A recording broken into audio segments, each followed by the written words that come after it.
আজকে হাসিনা এবং তার দোসররা কিছু দুর্নীতিবাজ ব্যবসায়ীরা 234 বিলিয়ন ডলার বাংলাদেশ থেকে পাচার করেছে। এই টাকা যদি থাকতো বাংলাদেশ পৃথিবীর মধ্যে অন্যতম একটা ধনী দেশ হিসাবে পরিণত হতো। বাংলাদেশের মানুষের কোনো সমস্যা নাই, উর্বর জায়গা, আল্লাহর মেহেরবানি, এরকম জায়গা পৃথিবীতে কোনোখানে নাই।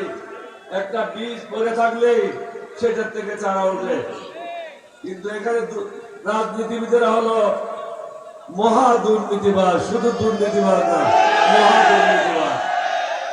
শহীদ জিয়ার বিএনপি এখন আর নাই, এখন জিয়ার বিএনপি এখন আর নাই, এখন ভাড়াটিয়াদের বিএনপি, দুর্নীতিবাজদের বিএনপি, চাঁদাবাজদের বিএনপি। ওই কারণেই আমি বিএনপি ত্যাগ করেছিলাম 2006 সালে। যদিও পরবর্তী পর্যায়ে বেগম জিয়ার অনুরোধে আমি তাদের সাথে আবার জোটে গিয়েছিলাম, কিন্তু দেখলাম বেগম জিয়া যখন অসুস্থ হয়ে যায় তারা আবার চাঁদাবাজিতে লিপ্ত হয়ে যায়। সুতরাং এই চাঁদাবাজদের সাথে থেকে আমি দোজখে যাওয়ার জন্য রাজি না।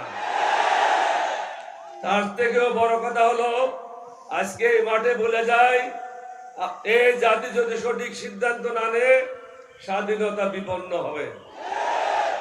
আমরা যুদ্ধ করেছিলাম স্বাধীন সার্বভৌম বাংলাদেশের জন্য। এখন একটা দল বিদেশিদের দালালি করছে, তাদের ইচ্ছা অনুযায়ী কাজ করছে, তাদের ইচ্ছার বাইরে যেতে পারবে না। আমি বলেছিলাম এরশাদকে একটা চেইন লাগিয়েছিল, এরশাদের ভাই তাদেরকে 2টা চেইন লাগাইছিল ভারতে। এখন যারা আমাদের বিরুদ্ধে নির্বাচন করছে তাদেরকে 3টা চেইন লাগিয়েছে। সুতরাং ভারতের বাইরে, রর বাইরে তারা যেতে পারবে না। আমরা চাই না এই দেশ ভারত শাসন করুক। সিদ্ধান্ত নিতে হবে, সেই সিদ্ধান্ত হবে 11 দলীয় ঐক্য জোটকে ক্ষমতা আনার জন্য ভোট দিতে হবে। যে যেখানে প্রার্থী আছে বিভিন্ন মার্কা নিয়ে আমরা আছি। আমি জামাত হই নাই, জামাতের লোকেরাও এলডিপি হয় নাই। আমরা স্ব পরিচয় নিয়ে এক জায়গায় একত্রিত হয়েছি। কেন একত্রিত হয়েছি? হাসিনার দোসরদেরকে এখান থেকে বের করার জন্য, পরাজিত করার জন্য।